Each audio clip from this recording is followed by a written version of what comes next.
funny how everything is changing, yet some things are remaining the same and all that.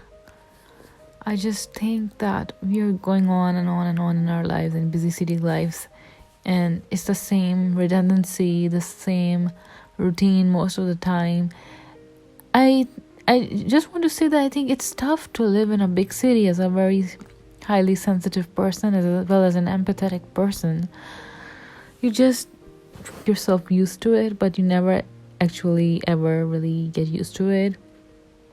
But then you look around, you look at the trees, you look at the attractions around you, and things like Jardin du Luxembourg with all its wonderful, colorful flowers and birds chirping and perking on top of the statues, at the edge of the statues, at the corners of boulevards, and autumn trees and all that stuff, like you look at the clouds and you see time passing by through the clouds swaying away and reminding you that even your worries are not permanent. They're not set in stone. And then you get distracted and you look at the flowers, and you get distracted and look at the other stuff. But then you look at the glory and beauty all around you, and you cherish it so much, and you realize how you sometimes take it for granted that you are here on this beautiful, magnificent piece of round ball of earth, and you are mingling with other people, or you are going out with your friends, or you're watching the sunset. How else do I say that? And it's a very beautiful, hard to describe moment.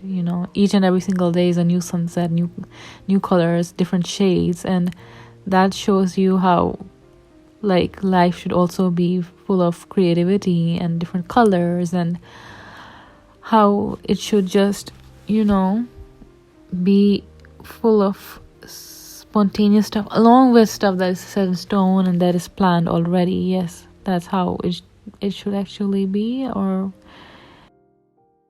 your commutes to work, your commutes to other places, they remind you of outdoor elements like the sea, the lake, the river, the trees, and the flowers and all. You come back to it, you come back to the glory and all of it and in all its glory, and you remind yourself that you deserve goodness, and you are built for goodness, and you will have goodness inside of you and outside of you, emanating everywhere around you. Your aura is gonna be replenished, your aura is going to be cleansed, your aura is going to be full of love, and no less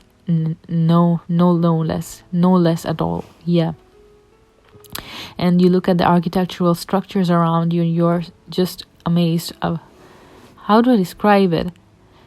With Paris, I do have this love-hate relationship, but most of the times I have come to love it now, more now than ever, and just praying is helping, and meditating is helping, and writing in my journal is helping, and it's all so good. The nights are cool, the wind is less heavy, the wind whispers sweet nothings into my ear about the oncoming of winter and hibernation, and I get so excited. I get so excited that I cannot even contain it in me, this excitement. Churches, mosques, synagogues, and all these structures, all these buildings with so many people hopeful about God and praying to God gives you so much hope and peace inside yourself. And when you look at the town far away, and you look at all the structures inside the town, all the buildings inside the town, all the people hustling, bustling, and all the trees here and there, it just reminds you how you are so small in the big of it all, in the greater scheme of things, and yeah, life passing by just like that, and you trying to capture your moments and retain some of it. Remember even a little bit, for example, like a leaf turning orange, or just the fluffy clouds, or the bird passing by. You try to remember it all. You cannot remember it all actually, but you can remember some of it, and that's how you try to do so. That's how you Immerse yourself into the waves of time. Immerse yourself into the water, element of water, and connect with it through your senses, and let it cleanse you. The town, the city, everything about it it's either love or hate. It can never be in between, because it is so full of stuff. It is so full of elements. It's full of love, full of personality, full of antiquities, antique stuff, markets, kind people, tired people, all sorts of people.